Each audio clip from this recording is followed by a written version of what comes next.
He dreams of soaring with the birds in an aircraft built with his own 2 hands. 12 other aircrafts he has built before have all failed to take off. He hopes things will be different this time, the 13th time.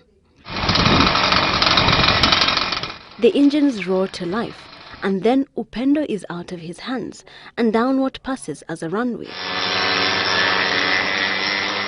For a few glorious seconds, Upendo is airborne, and then it crashes to the ground. Another dream dashed. 13 is not a lucky number after all.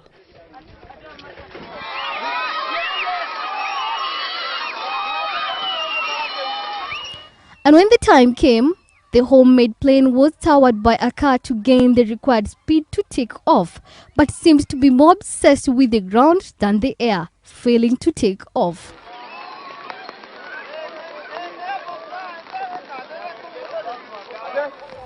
We had our first test flight on 26th of November.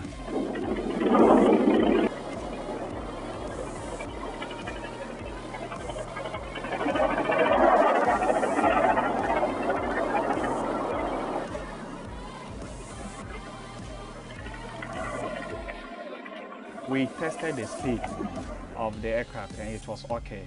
But we had some little hitches with the engine. So we are seeking for funds, sponsorships from the corporate bodies, government and other institutions who are willing to help to come on board so that they help us develop this aircraft. I've been having dreams of flying ever since I was young, but I have not had the support to fly. The 45-year-old used to watch President Hastings band his chopper as a child, sparking a lifelong passion for helicopters. After years of planning and watching war movies, he decided to build one of his own.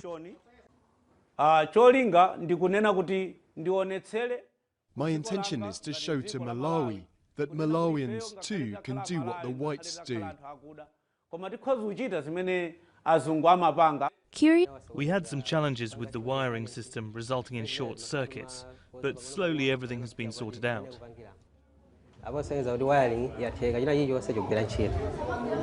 Felix is eager to take to the skies, but he's been warned against taking a test flight before the Civil Aviation Authority's approval. If his first flight is successful, Felix will be flying into the history books with his homemade helicopter and his sky-high ambitions.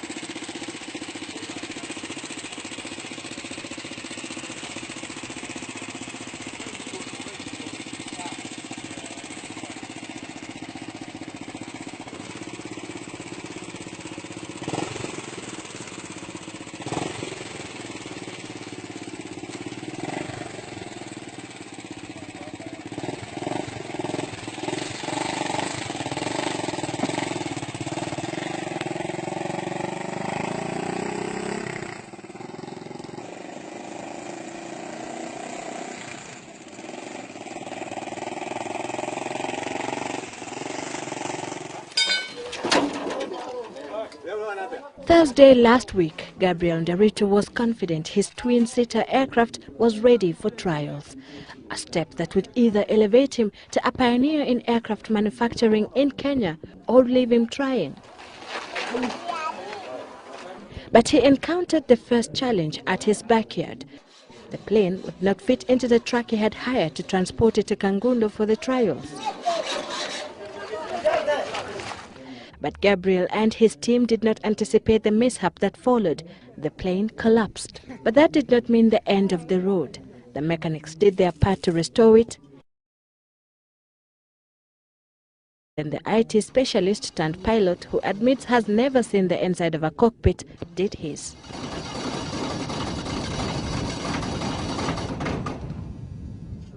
The second and third day ended without much success.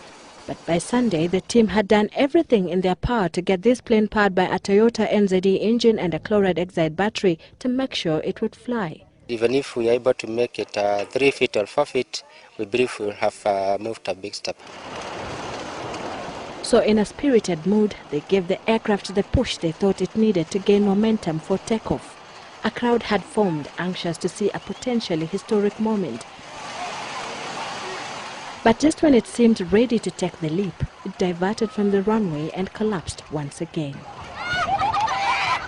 Gabriel was heartbroken, but surprisingly, his spirit was unbroken. I'll go back to the drawing board and design the landing gear better, and also study a little bit more about the landing gear. According to his judgment, the problem lies in the rear wheels. He says it is clear they can't support the weight of the 800 kg plane. Mpaka tuhakikisha ya kwamba hiyo miguu itaweza kumundu ile uzito ya hii. In a month's time, Gabriel expects to be back here for a second trial. Got quite a bit of reserve willpower, and I think the small hiccups are more so nothing to do with the aerodynamics. They are more so to do with small practicalities like sparking plugs, nothing to do with the aerodynamics. When you dream big, you have to start somewhere. For Chris and Samba, the founder of the African Space Research Programme, that entails using his back garden to construct Uganda's first jet aircraft, ahead of the planned launch of a satellite into space. Okay, we are supposed to at least have a probe in the lower orbit of the Earth, at least in the next 4 to 5 years. There is still a long way to go.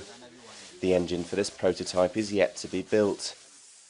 Chris and his team are just putting the finishing touches to a shell. And they will have to build a much more robust machine from scratch in order to realise his dreams. But his volunteers appear willing to put their lives in his hands.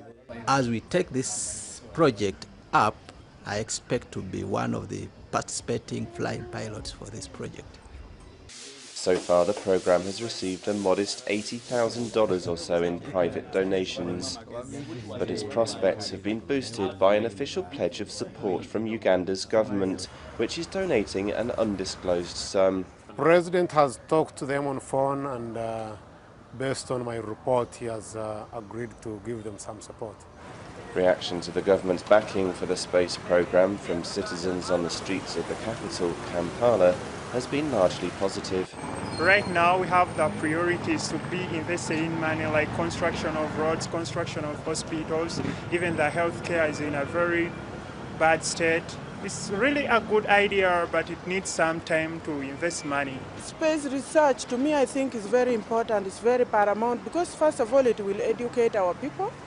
But Chris's ambitions haven't always been viewed favourably. And he admits that even now, people sometimes think he's mad. When we are done with our work, when we are done with the project, it does the talking on our behalf. So that's not really an issue of being called crazy. The development of a thick skin leaves Chris confident that he can deal with the many ups and downs that will surely confront him in the years ahead.